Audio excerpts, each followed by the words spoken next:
So Telugu cinema వచ్చారు, cinema ఇండస్ట్రీలో వచ్చి ఫస్ట్ యాంకర్గా స్టార్ట్ చేసుకున్నారు, తర్వాత సీరియల్స్కి వెళ్ళారు, తర్వాత సినిమాకి వచ్చారు. నచ్చావులే హీరోయిన్ అనిపించుకున్నారు, నచ్చింది, నచ్చావులే హీరోయిన్ నచ్చింది. పైగా తెలుగు అమ్మాయి, చక్కటి తెలుగు అమ్మాయి, 5 feet అమ్మాయి కాకపోతే. కరెక్ట్. ఎస్.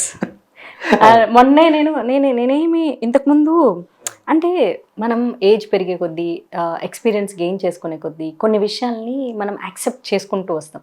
ఇంతకుముందు నన్ను ఎవరన్నా పొట్టిదాన అంటే కోపం వచ్చేది నాకు.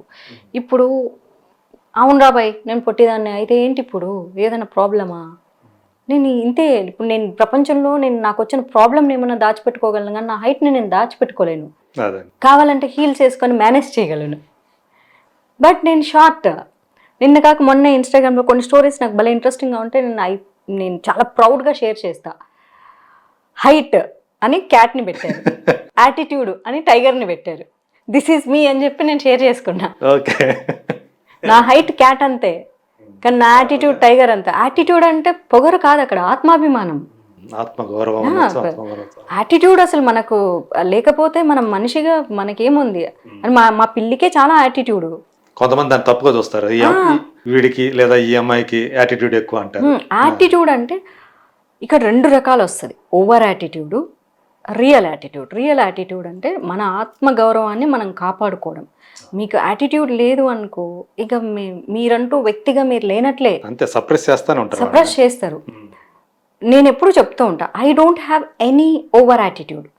If you show me the attitude, I will give you the double. మీరు నేను హలో చెప్తే మీరు హలో అనకుండా ఇలా చూసేసి వెళ్ళిపోయారు అనుకో, ఆ తర్వాత నేను హలో కాదు కదా, ఆ చూడను కూడా చూడండి ఇంకా వాళ్ళ వైపు. I'm like a mirror, reflection type. మీ మిర్రర్కి నేను రిఫ్లెక్షన్. మీరు నవ్వితే నేను నవ్వుతా. మీ యాటిట్యూడ్ వల్లే మీకు సినిమాలు రాలేదు తర్వాత కాలంలో, దాన్ని యాక్సెప్ట్ చేస్తారా మీరు? అక్కడ ఒక్క యాటిట్యూడ్ అని, ఇది బయట జనాల జడ్జిమెంట్, ఇండస్ట్రీ మీకు తెలుసు. మనం జనాల కామెంట్లు ఏముంది యాంకర్గా చేసేటప్పుడే, అవును, సీరియల్స్ లో చేసేటప్పుడే, అవును, ఇండస్ట్రీ ఎలా ఉంటుందో మీకు తెలుసు. బట్ ఇట్ వాస్ గుడ్ అండి. యాంకర్గా చేసేటప్పుడు నేను 4 ఛానల్స్లో చేసా. ఈటీవీ మామూలుగా, ఈటీవీ మనకు సోమాజిగూడలో ఉంది, ఈటీవీ 2 మయూరి బేగంపేటలో ఉంది, అండ్ తర్వాత మా టీవీలో చేసింది. నేను ఇంట్రడ్యూస్ అయింది మా టీవీలో, అండ్ తర్వాత జీ తెలుగులో. నేను 4 ఛానల్స్లో చేసేదాన్ని. ఓకే, అది అప్పుడు నాకు ఏం ప్రాబ్లం లేదు. వాళ్ళు షో ఇచ్చేవాళ్ళు, ఆ షో చేసేదాన్ని, చిన్న shows. But okay, starting up వచ్చినప్పుడే మంచి షోస్ చేశాను. తర్వాత నాగార్జున, సోనాలి బేంద్ర ప్రొడ్యూసర్గా చేసే నువ్వు వస్తావని వాళ్ళ ఫస్ట్ సీరియల్ ప్రొడక్షన్ అది. దాన్ని సుప్రియ గారు హ్యాండిల్ చేశారు. సో ఏ ఇష్యూస్ లేవు అన్నపూర్ణ స్టూడియోలో. అన్నపూర్ణ స్టూడియో మాకు ఎలా ఉండదంటే, మార్నింగ్ 6 o'clock వెళ్ళి నైట్ 11 o'clock వరకు అక్కడే పిల్లలాగా తిరిగేస్తూ ఉండేవాళ్ళం. అక్కడ 7 షూటింగ్ లొకేషన్ 7 acres. ఇక 7 acresలో తిరగడం. ఇంకా పైన అన్నపూర్ణకి ఎప్పుడన్నా ఆ షూటింగ్ ఉన్న రోజు కొన్ని లొకేషన్స్ వాడుకునే వాళ్ళం, కానీ 7 acres it was like home అన్నట్లు తిరిగేస్తూ ఉండేవాళ్ళం మేము. ఓకే. అండ్ అన్నపూర్ణ స్టూడియో కూడా, ఎందుకంటే సుప్రియ గారు అక్కడే ఆఫీస్లో ఉండేవాళ్ళు కాబట్టి. సో ఆవిడ కూడా లేడీ అవ్వడం వల్ల నాకు సమస్య లేకుండా పోయింది. నేను ఈటీవీ 2లో చేసినప్పుడు నా డైరెక్టర్స్ లేడీ డైరెక్టర్స్, సో నాకు అక్కడ కూడా సమస్య లేదు. నేను మా టీవీలో చేసినప్పుడు నా ప్రోగ్రామ్ డైరెక్టర్ గోపి, నా ఒక సినిమాకి కో డైరెక్టర్గా కూడా చాలా సంవత్సరాల తర్వాత చేశారు. సో గోపి చాలా అంటే చాలా మంచి గోపి. అండ్ ఈటీవీలో కూడా ఒక ఆయన ఉండేవాళ్ళు, ఆయన పేరు ఏదో ఉండేది, కానీ very serious director, too much serious. రెడీనా మాధవి చెయ్యి, ఇంత టైప్ డైరెక్టర్ ఆయన. సో ఆయనకి నాకు అసలు కన్వర్జేషనే ఉండేది కాదు. కానీ ఆయన నేను షో వదిలేసి వెళ్ళిపోయేటప్పుడు, ఆయనలో కూడా ఇంత మంచి మనసు ఉందా, ఇంత కోపంగా ఉంటానని, మాధవి నువ్వు షో వదిలేసి వెళ్ళిపోతుంటే చాలా బాధగా ఉంది, వచ్చేసి ఎంత నీట్గా ప్రోగ్రామ్ చేసుకొని వెళ్ళిపోతావు అంటే, ఆయన సీరియస్ పర్సనాలిటీనే కానీ, అరే ఈ అమ్మాయి వచ్చి ప్రోగ్రామ్ నీట్గా చేసేసి చెప్పిన టైం ఫట్మని వెళ్ళిపోతుంది కదా అన్న కాన్సిడరేషన్ అని. జీ తెలుగులో నాకు అసలు ఎవ్వరూ ఎక్కడ ప్రాబ్లం పెట్టలేదు. వచ్చినప్పుడే చెప్పారు, yes there is a problem, but we are also human beings. Choice నీది. ఇక్కడ నువ్వు వెళ్ళాలనుకుంటే వెళ్ళు ఆ రూట్లో, వెళ్ళకపోతే ఇక్కడే ఉండు, ఇది కూడా బాగుంటుంది. సో ఇది బాగుంటుంది అన్న చోటే ఉండిపోయా. ఓకే, అంటే 2 రకాలుగా ఉంటది. మనం దీన్ని ఎంచుకుంటాం. ఈ మార్గాన్ని ఎంచుకుంటామని మీరు ఈ మార్గాన్ని ఎంచుకున్నారు. ఎగ్జాక్ట్లీ. ఏదైతే మనం భాషలో వాడతారో కమిట్మెంట్స్ అని అదే ఆ మార్గం కాకుండా ఏదో మన పాత్ర బాగుంటే చాలు, మనల్ని మంచి ఫ్రెండ్లా ట్రీట్ చేస్తే చాలు అనుకున్న దారిలో ఇంకొకటి ఏంటంటే అంటే మీరు మనుషులు నమ్మారు. ఈ దారిలో వెళ్తే కూడా మనకు ఉంటుంది. నేను ఇప్పటికీ వెళ్ళొచ్చు మనుషులనే అన్నారు. నమ్ముతానండి. ఉమ్. నేను ఇప్పటికీ మనుషులనే నమ్ముతాను, ఎమోషనల్ పర్సన్. ఇంకోటి ఏంటంటే నా యాటిట్యూడ్ అంటే అది చెప్తా. యాటిట్యూడ్ ఎలా అంటే కనీసం కాఫీకి డిన్నర్కి కూడా నేను వెళ్ళి కలవను. అంతోటి ఫ్రెండ్లీ నేచర్ లేకపోతే సినిమా ఇండస్ట్రీలో అస్సలు వర్కౌట్ అవ్వదు, అవ్వనే అవ్వదు. అదే మీరు వెళ్ళేవాళ్ళు కాదు. నేను అస్సలు అస్సలు అసలు అంటే మీరు సోషల్ గా ఉండేవాళ్ళు కాదు. Yeah I'm not a exactly this is Not exact social person. నేను I'm not a social person to be honestly. అది కూడా రీజన్. నేను 100% కమిట్మెంట్ అని నేను 10% ఆఫ్ ద పీపుల్ గుడ్, కానీ ఆ సోషల్గా కూడా ఉండను నేను.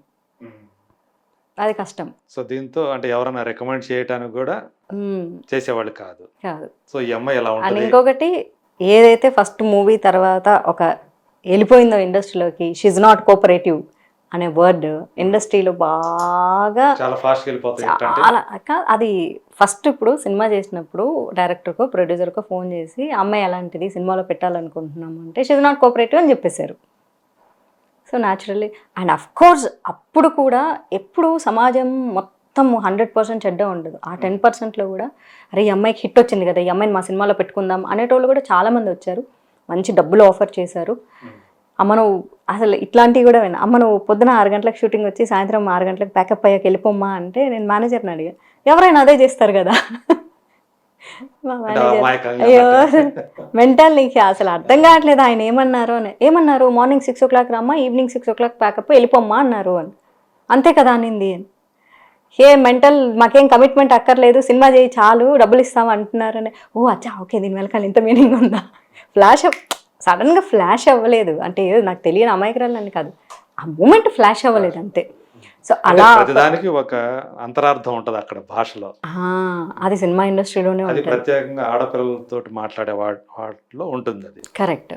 సో అలా ఎన్నో మొదటి నుంచి అలా చిన్న చిన్న పదాలకు కూడా అర్థాలు నేర్చుకుని, స్నేహితుడా సినిమా షూటింగ్కి వెళ్తే అప్పుడు డైరెక్షన్ డిపార్ట్మెంట్లో ఎవరో వచ్చేసి హలో అండి ఏంటండి గుడ్ మార్నింగ్ చెప్పలేదు, గుడ్ మార్నింగ్ చెప్తే పట్టించుకోలేదు అంటే సత్యమే కదా, బెల్లంకొండ సత్యం.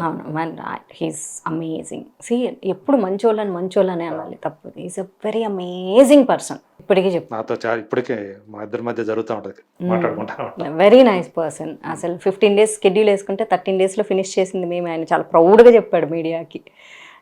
మా హీరోయిన్ ఇద్దరు ఎంత సూపర్ ఫాస్ట్ అంటే నా 15 days షెడ్యూల్ని 13 daysలో ఫినిష్ చేశారు. అక్కడ షూట్ లొకేషన్లో అన్నారనమాట, మీరు కూడా హీరో గారి లాగా మీరు ఒక స్పెషల్ కార్ వేసుకొని వస్తే అయ్యో హీరోయిన్ కార్ వచ్చిందని గుర్తుపట్టి గుడ్ మార్నింగ్ చెప్తాము, మీరు కంపెనీ కార్లో వస్తే ఎలా చెప్తాము అంటే ఇక్కడ ప్రతిదీ సమస్యే. సో ఎందుకు సినిమా ఇండస్ట్రీలో ఉన్న అమ్మాయిలు తప్పనిసరి పరిస్థితుల్లో ఇంకో దారిలోకి వెళ్తారన్నది కూడా అర్థమైంది. ఆ లావిష్ లైఫ్ మెయింటైన్ చేస్తే నిన్ను మనిషిగా కూడా గుర్తించరు ఇక్కడ. ఇప్పుడు చెప్తే ఏమంటారంటే మాధవీలత సినిమాలు చేయట్లేదు కాబట్టి ఏమో బోల్డ్ అని కంప్లైంట్స్ చేస్తుంది అనుకుంటారు. కాదు, ఇవన్నీ మనం రిసీవ్ చేసుకున్న హర్టింగ్స్. ఆ మూమెంట్ మనసుకి ఇట్లా పెయిన్ ఇట్లా కుచ్చుకొని ఉంటుంది. ఆ పెయిన్లోంచి అవన్నీ గుర్తుపెట్టుకుంటాం మనం. అది సందర్భం వచ్చినప్పుడు బయటకు వస్తాయి. అప్పటికప్పుడే రావాలని పని ఎగ్జాక్ట్లీ.